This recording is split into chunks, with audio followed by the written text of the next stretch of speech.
I don't know how many times would I tell y'all that you can't be pro-black dating white. And so let's talk about consciously, all these videos I'm saying about consciously and the way that he is. Like, soon as I seen his wife years ago, when I figured that out, I knew all the shit he was doing was fucking performative.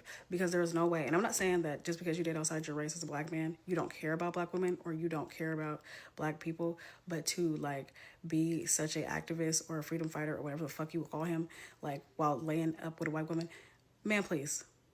Man, please. Or whatever she is, but y'all know what I'm talking about. Like, you ain't even got a light skinned black girl. Like, you ain't even got to have black girl. Like, nigga, please.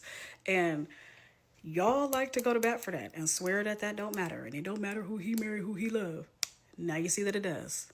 It definitely fucking does. You are not pro-black and you out here marrying non-black and having non-black children. That is not pro-black. That's not.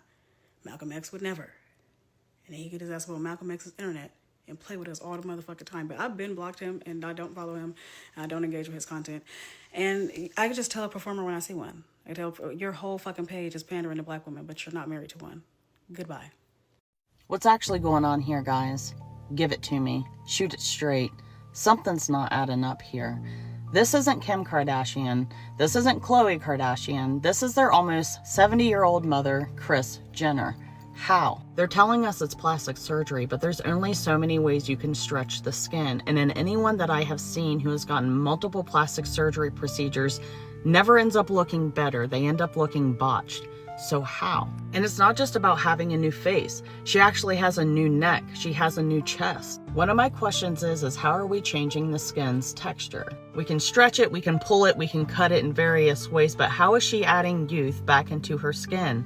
Where did this go? A lot of people want to say that it's Photoshop and filter, but she's doing live interviews looking the same age as her daughters, who are 30 plus years younger than her. Hollywood has always used plastic surgery and Botox. That is nothing new. But back in the day, they'd get a little bit of work done here and there, and you could still tell who the person was.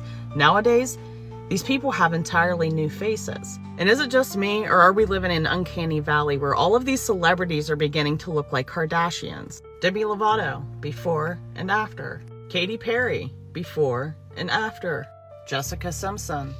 Christina Aguilera, same exact face shape. Meghan Trainor, who by the way blocked me from socials for calling this shit out. What's happening? Kelly Osbourne. And by the way, some of these celebrities have personally told me they don't have nothing done. Just a few injections for TMJ. So how are all of you looking identical? Or cases like Paris Hilton, it's just a case of Benjamin Button, so she says. But it's all the same bone structure, it's all the same jawline, it's all the same cheekbones, it's all the same eyebrows. I wonder where it originated.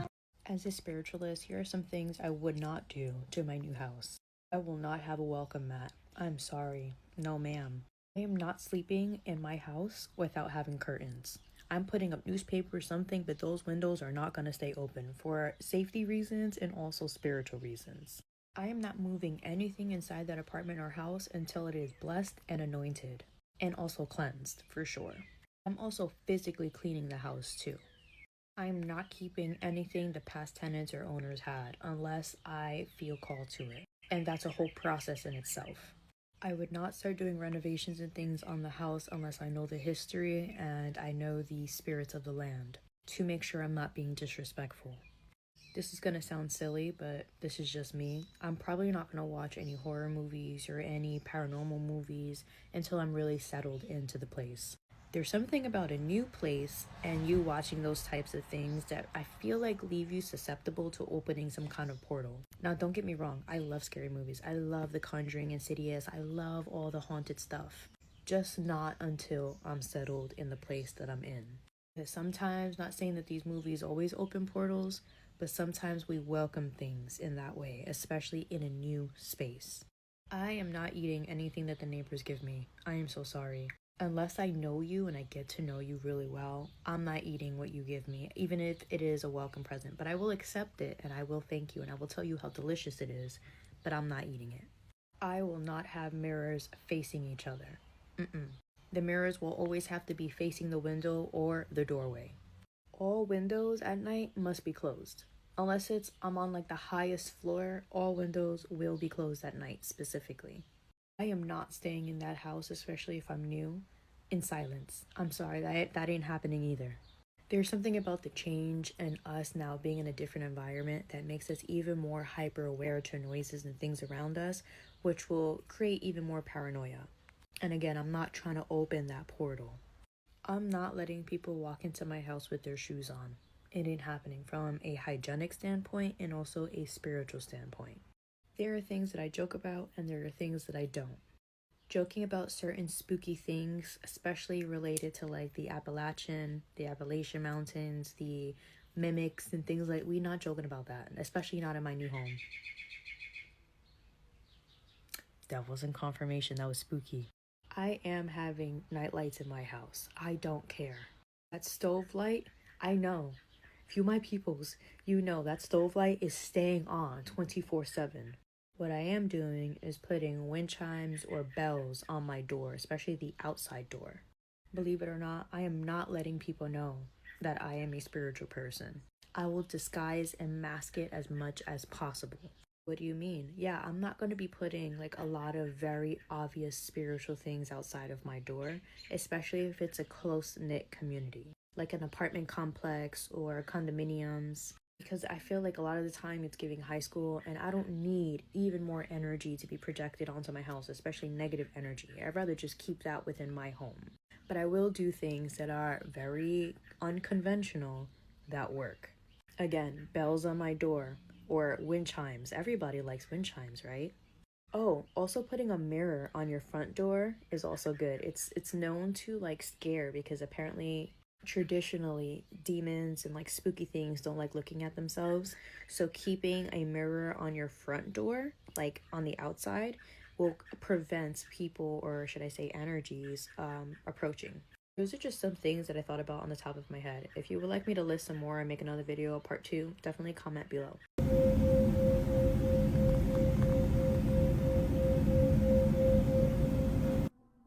Have an online tone generator set to 528. This is developed by Thomas P. Sinelski. Thank you, Thomas. I notice here it can be used for science experiments. I would say so. Go ahead and play that. So here, 528 tone there. I'll stop it before anything happens. Up here, I also have another tone generator set to 525, and I'll show you what will happen with that. Things happen much quicker when you're using pure tones rather than the other stuff.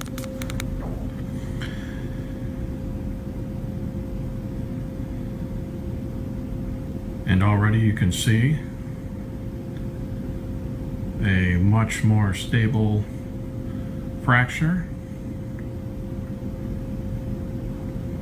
Okay, I have to do this quick because this stuff does not last. 525, you can see there's a whole range of tones here, but 525, you're going to hear, probably hear the fluctuation there.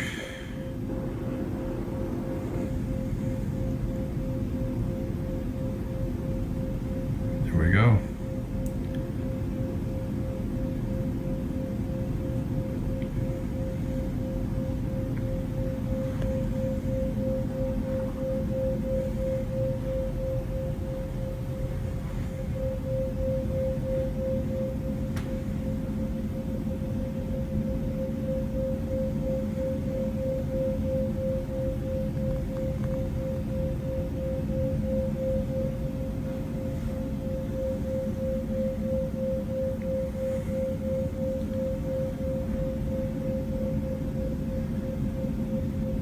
If you don't know where that is, I do. Is in Sedona, and it is a well-known vortex phenomenon. There's several of them there, and you are witnessing a gate, portal, wormhole, stargate, whatever you want to call it, from this bedroom to... Once you learn that your dreams actually have meaning and you ain't just dreaming stuff just to be dreaming stuff, you'll wake up singing a different tune. I promise you that. Don't sign no contracts in your dream. I had this happen to me before last year. Somebody tried to get me to sign a contract in my dream. It was very literal, very specific. Don't eat nothing. Don't drink nothing. That's somebody trying to get that shit on you and in you.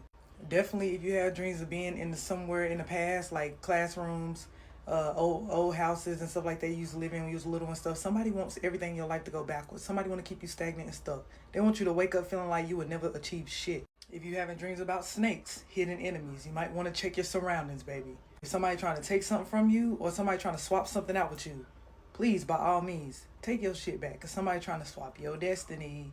I'm not lying. Yeah, the dream state, the astrals, all that shit be for real, for real, for real, for real.